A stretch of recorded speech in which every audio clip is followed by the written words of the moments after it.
ओम सभी को नमस्ते जी। अभी हमारे एक बड़ी दुर्घटना हुई है मुंबई में। मुंबई के गेटवे ऑफ इंडिया से एलिफेंटा के लिए जा रहा एक समुद्री यात्री जहाज हमारी इंडियन नेवी की एक स्पीड बोट से दोनों की टक्कर हुई और उस टक्कर में 13 लोगों की मृत्यु हो गई, जिसमें से हमारे नेवी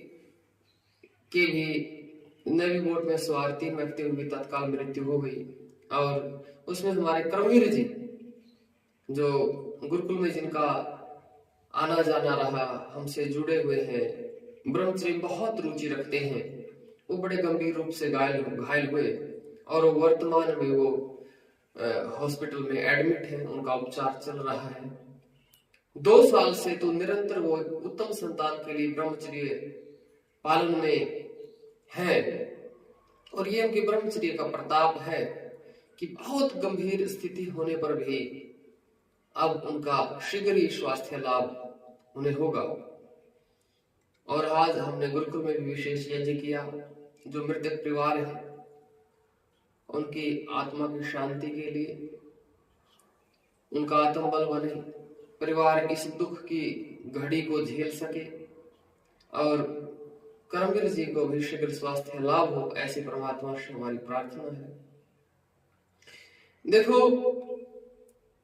परिवार से कोई आदमी जाता तो बहुत बड़ा दुख होता है। आदमी की तो बात छोड़िए, यदि कोई हमने तोता, कुत्ता, कोई पक्षी पाल रखा है वो भी चले जाता तो उसको बहुत दुख होता है।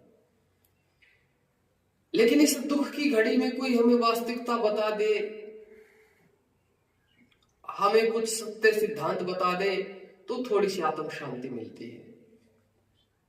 ऐसे महाभारत में जब अर्जुन अपने हथियार डाल देता है और श्री कृष्ण जी से कहता है कि मेरे सामने जो खड़े हैं मैं इनको कैसे मारूं? मेरे दादाजी खड़े हैं जिनकी गोद में मैं खेला हूं, मेरे गुरु जी खड़े हैं, मेरे मामा जी खड़े हैं, भाई खड़े हैं, मैं इनको कैसे मार सकता हूं केशव? तो तब श्री कृष्ण जी महाराज कहते हैं कि अर्जुन तू किसको मार सकता है, किसको मारने की बात कर रहा है? फिर आपने वो गीता का श्लोक सुना ही होगा, नैनम छिन्दन्ति शस्त्राणि नैनम दहति पावकः न चैनम क्लेदयन् तापो न शोष्यति मारुतः। कि इस जो जीवात्मा है उसको कोई शस्त्र काट नहीं सकता, अग्नि जला नहीं सकती, पानी गला नहीं सकता और वायु से सुखा नहीं सकती। आत्मा तो अमर है, वो तो शरीर बदलती है, उसका शरीर बदलता है। अब तो वो आत्मा किसी दूसरे गर्भ में जाएगी और वहां पर एक नया शरीर लेकर के जब वो जन्म होगा, उस घर में खुशियां मनेंगी, मिठाइयां बटेंगी, यज्ञ हवन होंगे। उस समय पिता भी पूछता है पुत्र से, कथमोसी कस्यासी को नामासी, पूछता है कहां से आए हो, किसके हो, क्या नाम है? पूर्व जन्म छोड़ के नई आत्मा आई है। हमने भी बहुत जन्म ले लिए, बहुत माता पिता रह लिए, फिर शरीर छूटता है, फिर अगला जन्म मिलता है। और एक बात विचार करो, यदि कोई बच्चा, किसी माता पिता का बच्चा किसी 80 व्यक्ति के पास छोड़ देते उसको, मान लीजिए जो हमसे परिचित है या गुरुकुल के आचार्यों से परिचित है, छुट्टियों में बच्चा आचार्य के पास भेज दिया, तो माता पिता निश्चित हो जाते हैं कि हमारा बच्चा बड़ा अच्छा सुरक्षित है, अब आचार्य जी के पास रहता है, अच्छी बातें सीखेगा, अच्छे संस्कार सीखेगा। हम जब अपने बालक को आचार्य के अधीन करते हैं तो हम बड़े अच्छे अपने बच्चे को सुरक्षित महसूस करते हैं। लेकिन विचार कीजिए, जब आत्मा शरीर को छोड़ देती है तो परमात्मा के अधीन हो जाती है, और फिर परम पिता परमात्मा जो सबका पिता है, सबकी माता है, वो उसे कर्मों के अनुसार उसे फल देता है। तो हमें निश्चिंत होना चाहिए।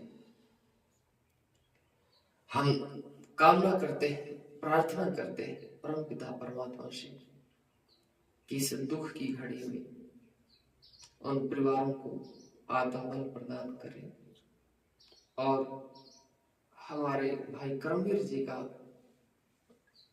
शीघ्र स्वास्थ्य ठीक हो। और मेरा भी प्रयास है जल्दी ही मैं मुंबई की ओर प्रस्थान करूंगा। यदि कुछ भाई हमारे मुंबई से जुड़े हुए हैं तो वो भी जरूर संपर्क करें। धन्यवाद। वादित्येभ्यः प्राणापानयानेभ्यः इदं नमः। ॐ आपो ज्योतिरसो मृतं ब्रह्म भूर्भुवः स्वरों स्वाहा। ॐ यामेधां देवगणः पितरश्चोपासते तया मध्यमेधायाग्ने मेधाविनं कुरु स्वाहा। ॐ विश्वानि देव सवितर्दुरितानि परासुव यद्भद्रं तन्नरासुव